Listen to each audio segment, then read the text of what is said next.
یزید بستامی رحمۃ اللہ علیہ کا دور مبارک ہے، اور ایک یہودی اور ایک مسلمان کا آپس میں جرانہ ہے، دوستی ہے، اور کاروبار بھی اکٹھا ہے، بیٹھنا بھی اکٹھا ہے، اٹھنا بھی اکٹھا ہے، کھانا پینا بھی اکٹھا ہے، جرانہ ہے، اور ایک یہودی اور ایک مسلمان پارٹنرشپ آپس میں کاروباری۔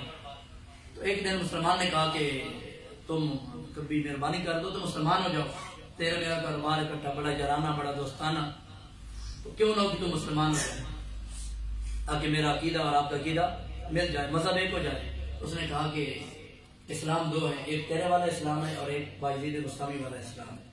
تیرے والا اسلام یہ ہے کہ تو نے کلمہ پڑھا اور تو جہاں جھوٹ بولتا ہے تو وہاں میں بھی جھوٹ بولتا ہوں، تو جہاں میں شراب پیتا ہوں تو بھی شراب پیتا ہے، جہاں میں برائی کی نگاہ دیکھتا ہوں تو بھی وہاں برائی کی نگاہ دیکھتا ہے، جہاں پہ میں دغا بازی کرتا ہوں تو بھی دغا بازی کرتا ہے، جہاں میں خیانت کرتا ہوں تو بھی خیانت کرتا ہے، جہاں میں حرام کھاتا ہوں تو بھی وہاں پہ حرام کھاتا ہے۔ اگر تیرے والا اسلام ہے تو کلمے کی رکاوٹ ہے نا، تو وہ پڑھا دے، اور اگر اسلام لانا ہے باجید بستامی والا تو پھر تیرے پاس تو نہیں پڑھنا نا، پھر باجید بستامی کے پاس لے چلو، ان کے پاس جا کر مجھے کلمہ پڑھاؤ کہ اس کے مذہب کا یہ عالم ہے، پھر وہ جو ہے ادھر بندہ اسلام قبول کرتا ہے، پھر ساری چیزوں سے نفرت ہو جاتی ہے۔ تو صاحب وہ جب ہم نے اسلام قبول کر لیا تو پھر شراب سے نفرت ہونی چاہیے، شراب سے دور ہونا چاہیے، زنا سے بولیے، دغا بازی سے، یہ ہمارا مذہب ہمیں روکتا ہے ان چیزوں سے، دغا بازی سے، خیانت سے، شراب سے، زنا سے، چوری سے بولیے، وعدہ خلافورزی سے بولیے، اور دور ہونا چاہیے۔ یہ ساری برائیاں ہم ختم کریں،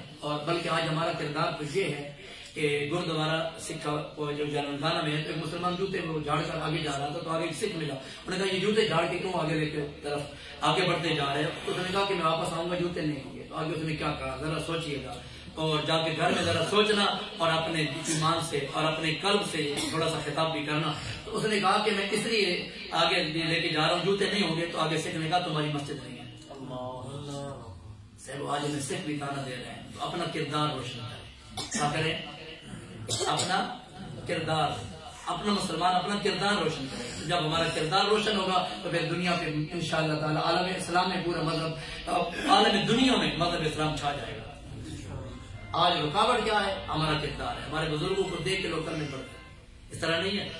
سلطان بہو کو لوگوں نے دیکھ کے کلمے نہیں پڑھے، پیر صاحب کو دیکھ کے کلمے نہیں پڑھے، لوگ پڑھے ہیں، لیکن آج ہمارا کردار غلط ہو گیا۔ تو ہم زبان سے کچھ ہیں اور عمل سے کچھ ہیں۔ جس طرح اقبال نے کہا تھا اگر کوئی مسلمان بلرزم ادان مشکلات لا الہ الا اللہ، اور کہا، اور اردو میں ترجمہ کر دیتے ہیں، مفہوم اور ملتا جلتا ترجمہ ہے، زبان سے کہہ بھی دیا لا الہ تو کیا حاصل ہے؟ دل و نگاہ سے مسلمان نہیں تو کچھ بھی نہیں۔ تو آج آپ